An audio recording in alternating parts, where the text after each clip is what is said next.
Hello BB crew and welcome back to the channel. Today we are continuing our Simracing series and we are on episode 6. In this episode I want to look at racing online and the etiquette surrounding it. I was surprised by what I found, but more on that later. The first event I entered was Zolder in a race. I'm not very familiar with this track and that led to a situation where I was attempting to pass car number 1. I had a serious pace advantage on this car, but not the track knowledge to know where to pass this individual. I made non-serious contact with them a couple of times trying to get past, and I apologised for this after the fact. Eventually I did get past due to a mistake they made going off the track. Me being smart about this, I did leave them plenty of room to rejoin the track. However, I did get collected, and then I ended up in the wall with race-ending damage. Crawling it back to the pits, I then got all the damage repaired and was going to go out to get some practice, several laps down on everybody else. However, I got disqualified for speeding in the pit lane. My initial reaction to car 1 hitting me in the side was that was malice, that was deliberate, they did that on purpose.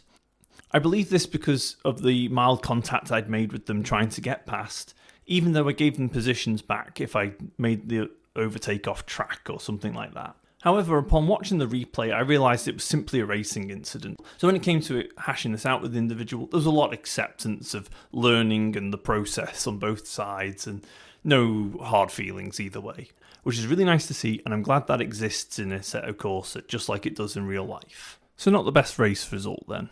Womp womp, never mind. On to the next one. The next event online was quite an interesting one. I found a Spa track day, so I decided to join that. I had no expectations going into this event and had no idea of the kinds of drivers that I'd be up against. I also wasn't sure about the general etiquette on a track day server.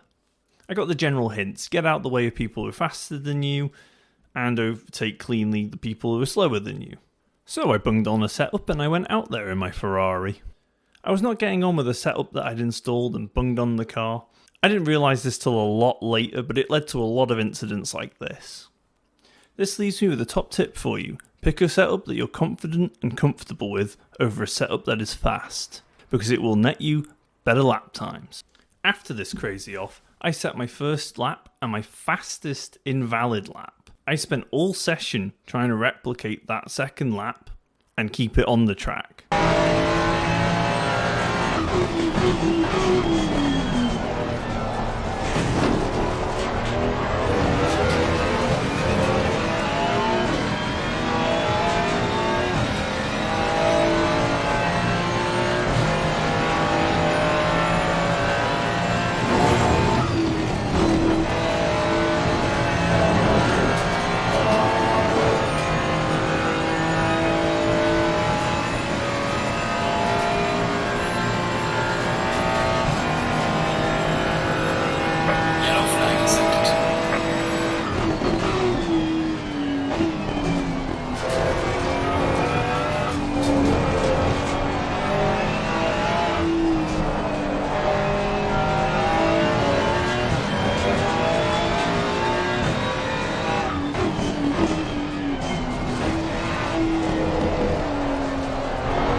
I then had a very strange incident with this individual. Left.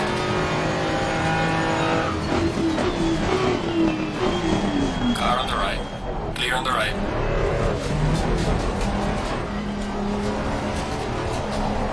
Car on the left. Your lap time is invalidated.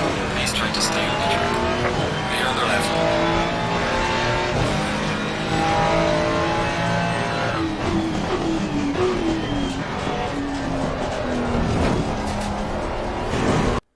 This led me on a Spa track day side quest of an investigation as to why this person was driving the way they were. I pulled over and I followed them till the end of the lap. It's not for me to judge how somebody drives, but I did find their behaviour rather erratic and likely to cause an incident. I didn't want anyone else to run into this person on the track day and have their session ruined. I pulled into the pits to analyse their onboards and quickly realised they had no malice in the way they were driving. It was just simply a lack of experience in controlling the car. So I realised this session had a mixture of skill levels, so I moved on quickly. My next goal was to get that 2:22 in a valid lap. But before that could happen, I ended up battling with a fellow Aston Martin driver. Keep an eye on the bottom left hand corner for the gap to my opponent, as well as the track map, where you can see the dot following me from behind.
As fun as it was, such things are not meant to last, and my date with this Aston Martin driver was swiftly over as I spin in this corner right here. Last and by no means least, and after a setup change where I bunged on maximum wing, I went back out and got that 2-minute 22 lap time I was after. It was the fastest lap of the session by 0.6, but there is still a long way to go before I'm top split, and I'm fully aware of this.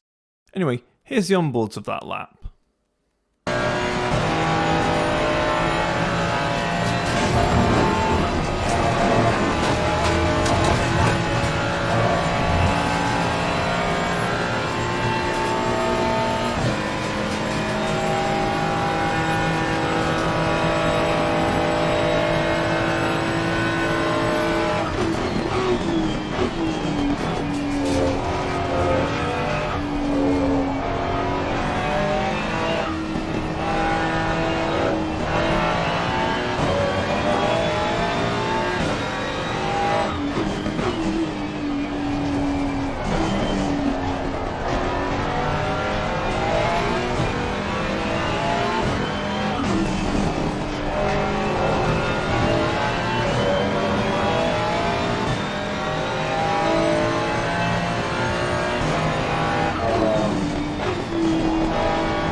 So, what have we learned? Well, online racing is far more accessible, friendly, and easy to get into than you might initially think. Even with a good dollop of real-life racing experience, I was intimidated myself racing online against other people. But after my experiences with Wreckfest 2, where I had, let's say, a mild psychotic episode against a driver who decided to ram me off track, and I got my revenge with a pit manoeuvre and a leg-shaking finish till the end of the race, I'd say I'd overcome that hurdle. So when it came to doing this on my own, it's a different game and a different vibe, and a much more relaxed environment. There's plenty of scope here for you to learn as a beginner, as well as competing at the higher level if that's where you're at. So with all that being said, thank you very much for watching yet again, and I hope to see you in the next episode.